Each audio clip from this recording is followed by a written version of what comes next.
लेकिन आज डिकोड की शुरुआत हम उस खबर से करेंगे जिसके बारे में पूरा देश बात कर रहा है। लेकिन इस खबर में टीआरपी नहीं है, इस खबर में मसाला नहीं है, इस खबर में कर्ज का दर्द है। इसलिए आज भले ही टीआरपी ना मिले हमें, लेकिन हम चाहते हैं कि आप सब इस कर्ज के दर्द को महसूस करें। ये खबर हरियाणा के पंचकुला से आई है, जहां एक परिवार के 7 लोगों ने एक गाड़ी में सामूहिक आत्महत्या कर ली। इन लोगों में 41 साल के प्रवीण मित्तल, उनकी पत्नी, 11-11 साल की 2 जुड़वां बेटियां, 14 साल का एक बेटा और फिर उनके बूढ़े माता पिता शामिल थे। ये घटना 26 मई की रात को करीब 11 बजे हुई, जब ये पूरा परिवार इस गाड़ी में बागेश्वर धाम पंडित धीरेन्द्र शास्त्री की कथा सुनकर वहां से वापस लौट रहा था। पुलिस का कहना है कि इसी दौरान परिवार के सभी लोगों ने आत्महत्या करने का फैसला लिया और एक रिहायशी इलाके में सड़क के किनारे अपनी गाड़ी खड़ी करके इन लोगों ने अपनी जान दे दी। इस घटना का पता तब चला जब पास में ही रहने वाले एक व्यक्ति ने एक शख्स को इस गाड़ी के पास फुटपाथ पर तड़पते हुए देखा और फिर उससे पूछा कि उसे क्या हुआ है। और इसके बाद इस व्यक्ति ने कहा कि उसका नाम प्रवीण मित्तल है और उसने और गाड़ी में बैठे उसके परिवार के सभी लोगों ने आत्महत्या कर ली है और वो भी कुछ देर में उनकी मृत्यु होने वाली है। इस बात को सुनकर वहां मौजूद लोग डर गए और जब उन्होंने गाड़ी को खोलकर देखा तो उसमें 6 लाशें मिली, जिनमें 3 लाशें बच्चों की थी। लोगों ने किसी तरह गाड़ी से इस परिवार को बाहर निकाला।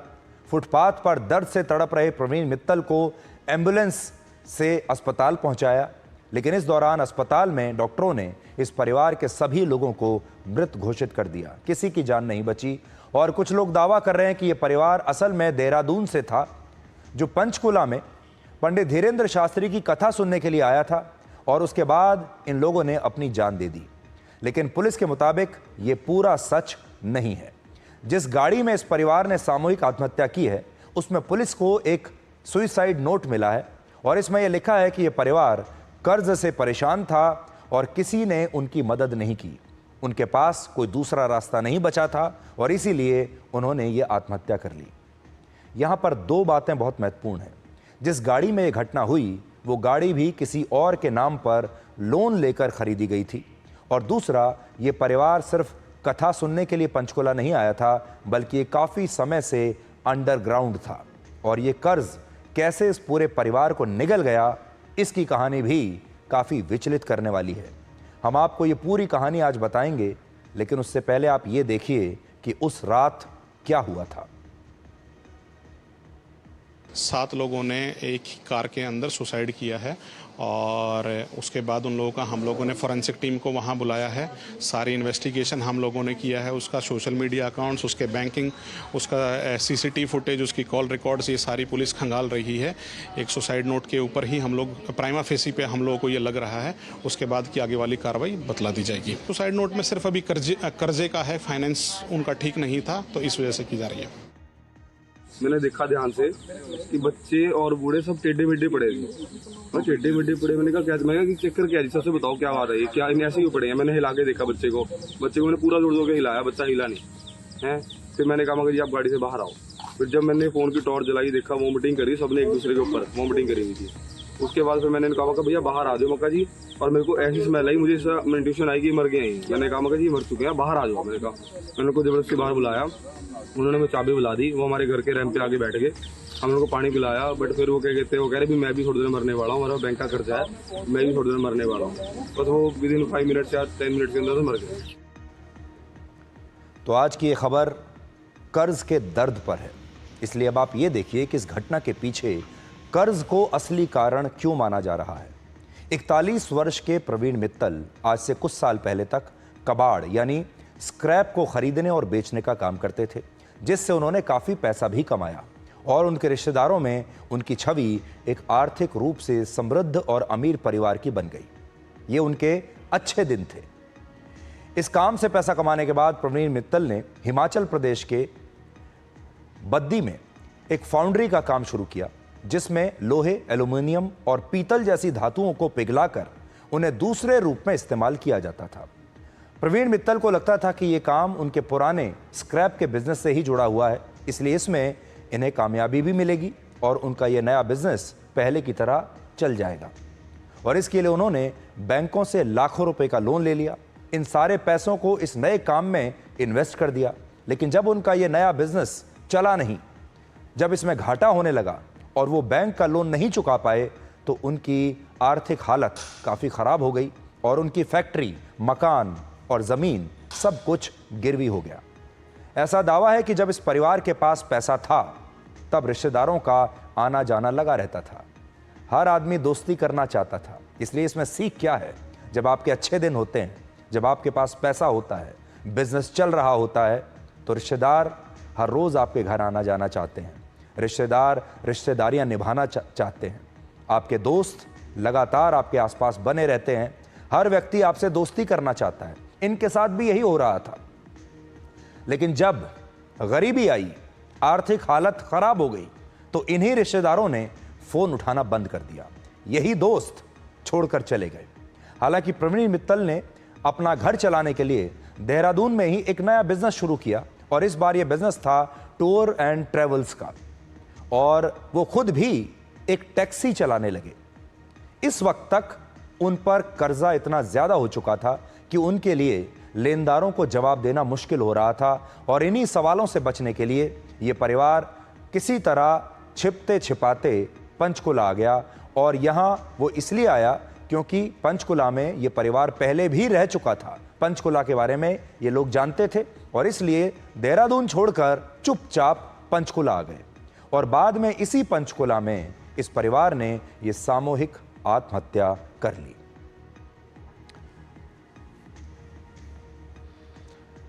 प्रवीण मित्तल के रिश्तेदारों ने भी इस बात की पुष्टि की कि यह पूरा परिवार भारी कर्ज में डूबा हुआ था। कर्जा तब तक होता है जब तक अपने पास कुछ है देने को कुछ। अब बैंक वालों ने भी जो प्रॉपर्टी मर्ज कर ली थी, सारी गाड़ियां थी, ये सब कुछ भी देके नहीं गए। देहरादून आज से 10 साल पहले ये देहरादून गए थे। ये अपना फ्लैट, जिनके 2 फ्लैट थे, वो भी खुला छोड़ के गए थे। एक गाड़ियां थी, जो भी सामान था, ये वहीं मिल थी, इनकी अपनी फैक्ट्री थी, मशीनरी थी, जो भी वहीं छोड़ के सब के बिना कपड़ों के तक गए। देहरादून चुपचाप चले। कर्जा 15-20 करोड़ रुपए का कर्जा था। और प्रवीण मित्तल का एक वीडियो हमारे पास आया है, आप देख सकते हैं। उनकी मौत से ठीक पहले का ये वीडियो है। तेरा फोन है ये, छोड़ दे इसको, वीडियो बना दे, अपना फोन बना दे। मेरा फोन तेरे पास है, फोन आएगा इसका। ठीक है, देख कितना बोलते हैं। मेरा फोन क्या, मेरा फोन दे, तेरा फोन है ये, छोड़ दे इसको, वीडियो बना दे, अपना फोन बना दे। मेरा फोन तेरे पास है, फोन आएगा इसका। ठीक है, देख कितना बोलते हैं। मेरा फोन क्या, मेरा फोन दे, तेरा फोन है ये, छोड़ दे इसको, वीडियो बना दे, अपना फोन बना दे। मेरा फोन तेरे पास है, फोन आएगा इसका। ठीक है, देख कितना बोलते हैं। मेरा फोन क्या, मेरा फोन दे, तेरा फोन है ये, छोड़ दे इसको, वीडियो बना दे, अपना फोन बना दे। मेरा फोन तेरे पास है, फोन आएगा इसका। ठीक है, तो जिस वक्त इस परिवार ने इस कार में बैठकर आत्महत्या की, पूरा परिवार तो कार में था, लेकिन प्रवीण मित्तल बाहर फुटपाथ पर बैठा हुआ था। और उनकी मृत्यु से ठीक पहले प्रवीण मित्तल से कुछ लोगों ने बात की, उनसे पूछ रहे थे कि आप कौन हैं, और तब उन्होंने बताया कि मैंने भी जहर खा लिया है और मेरी मृत्यु भी निश्चित है। ये ठीक उस समय का वीडियो है। इस घटना का जो पहलू लोगों को सबसे ज़्यादा परेशान कर रहा है वो ये है कि जितने भी लोग इस परिवार के संपर्क में थे, उन्हें कभी भी इस बात का एहसास ही नहीं हुआ कि ये परिवार कितनी बड़ी परेशानी में है। और बात यहाँ तक पहुँच सकती है कि ये आत्महत्या करने के बारे में भी सोच सकते हैं। किसी ने ये कल्पना ही नहीं की थी। ये परिवार जब भी किसी से मिलता था तो यही कहता था कि वो ठीक ठाक हैं और सब कुछ अच्छा चल रहा है, और लोग उनकी इस बात को मान भी लेते थे। आज इसमें सीख क्या है? इस घटना में सीख ये है कि असल में जब भी आप किसी से मिलते हैं तो आप यही पूछते हैं कि आप कैसे हैं, आपका हाल क्या है। आपसे भी लोग यही पूछते हैं और आप भी लोगों से यही पूछते हैं कि आप कैसे हैं। ये सवाल हर रोज़ न जाने कितने लोग हमसे पूछते हैं और हर बार हमारा जवाब होता है, मैं ठीक हूँ, सब अच्छा है। ये जवाब सिर्फ एक औपचारिकता बनकर रह गया है। ये सवाल और ये जवाब अब इसके कोई मायने नहीं है। सच्चाई यह है कि अक्सर लोग अंदर ही अंदर टूट रहे होते हैं, थक चुके होते हैं, भावनाओं से बोझिल होते हैं, परेशान होते हैं, लेकिन फिर भी एक झूठी हंसी ओढ़कर वो समाज में रहते हैं और कहते हैं मैं अच्छा हूं, क्योंकि दुनिया उनके आंसुओं से ज़्यादा उनकी हंसी को, उनकी मुस्कुराहट को स्वीकार करती है। हमारा समाज भावनाओं को एक कमज़ोरी समझता है। जैसे ही पता चलता है कि आप परेशान हैं, लोग छोड़कर जाने लगते हैं और इसीलिए हम अपने दर्द को छुपाते हैं, उसे अकेले झेलते हैं। कोई सुनने वाला नहीं होता और अगर होता भी है तो हमें डर लगता है कि कहीं हमारी बात को वो हल्के में ना ले ले या कहीं हमें जज ना करे। जब प्रवीण मित्तल और उनका परिवार ये कहता था कि वो ठीक हैं या वो अच्छे हैं, तब अगर लोगों ने उनके पीछे के दर्द को समझ लिया होता, उनके रिश्तेदारों ने समझ लिया होता, उनके दोस्तों ने समझ लिया होता, तो ये परिवार शायद आज भी जिंदा होता। ये माना कि परेशानियां बहुत थी, कर्ज में डूबे हुए थे, लेकिन इस दुनिया में ऐसी कौन सी परेशानी है, ऐसी कौन सी समस्या है जिसका हल नहीं हो सकता। आज हमें ऐसे समाज की आवश्यकता है जहां कैसे हो का जवाब ईमानदारी से दिया जा सके, जहां भावनाओं को दबाया ना जाए बल्कि सुना जाए, समझा जाए, क्योंकि कभी कभी सिर्फ किसी का सच्चे मन से पूछा गया एक सवाल और उसे धैर्य से सुनना किसी के टूटते मन को जोड़ सकता है। तो अगली बार जब कोई आपसे कहे कि मैं बिल्कुल ठीक हूं, तो एक पल ठहर कर उसकी आंखों में ज़रूर झांकिए, क्योंकि हो सकता है कि वहां शायद एक आवाज़ दबी हुई हो जो कहना चाहती हो कि मैं असल में ठीक नहीं हूं और मैं चाहता हूं कि कोई मुझे वाकई में एक बार सुन ले। आज हम कर्ज के इस दर्द को भी डिकोड करना चाहते हैं, क्योंकि हमारे देश में आज भी करोड़ों परिवार ऐसे जरूर होंगे जिन पर कोई ना कोई कर्ज जरूर होगा। भारत में कुल मिलाकर 29 करोड़ के आसपास परिवार हैं जिन पर 18,79,000 करोड़ रुपए का कर्ज है। यानी भारत में औसतन हर परिवार पर 64,000 रुपए का कर्ज है। एनसीआरबी के मुताबिक वर्ष 2022 में 7,034 लोगों ने इसी आर्थिक तंगी और कर्ज की वजह से आत्महत्या की थी और इनमें भी 91% पुरुष थे। इसके अलावा कर्ज और उधार के कारण सबसे ज्यादा डिप्रेशन भी पुरुषों को ही होता है और हमारे देश में जब कोई परिवार कर्ज में डूबा होता है तो वो कर्ज पूरे परिवार को चैन से नहीं रहने देता, लेकिन उसकी सबसे बड़ी जिम्मेदारी पुरुष के ऊपर होती है। आज से कुछ दशक पहले तक जब हमारे देश में किसी आम परिवार पर कर्जा होता था तो वो परिवार कहता था कि हम एक रोटी कम खा लेंगे, लेकिन कर्ज के पैसे को पहले हम चुकाएंगे। कर्ज के पैसे से ऐशो आराम नहीं खरीदेंगे, चाहे थोड़ी गरीबी में जी लेंगे। तब कर्ज लेना, उधार लेना बुरी बात मानी जाती थी और उस वक्त समाज में अपनी समस्याओं का समाधान लोग खोजा करते थे।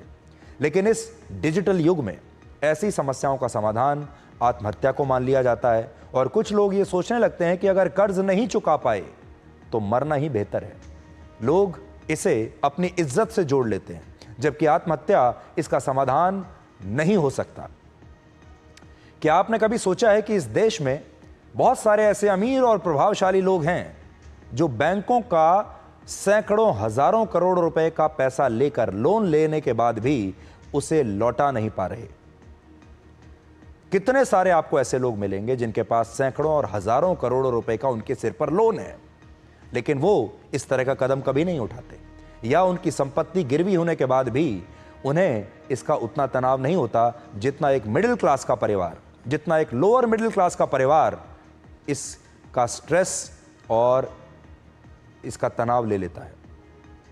आपने देखा होगा हमारे मिडिल क्लास के परिवारों में और लोअर मिडिल क्लास के परिवारों में, जब वो कोई इंस्टॉलमेंट ईएमआई नहीं दे पाते, जब अपने ट्रैक्टर का, स्कूटर का, गाड़ी का लोन नहीं दे पाते और लोग जब बैंकों के एजेंट घर में आ जाते हैं तो लोगों को लगता है कि उनकी पूरे समाज में काफ़ी बेइज्जती हुई है, उन्हें बहुत ख़राब लगता है और तब लोग, बहुत सारे लोग हैं जो ऐसे कदम उठा लेते हैं।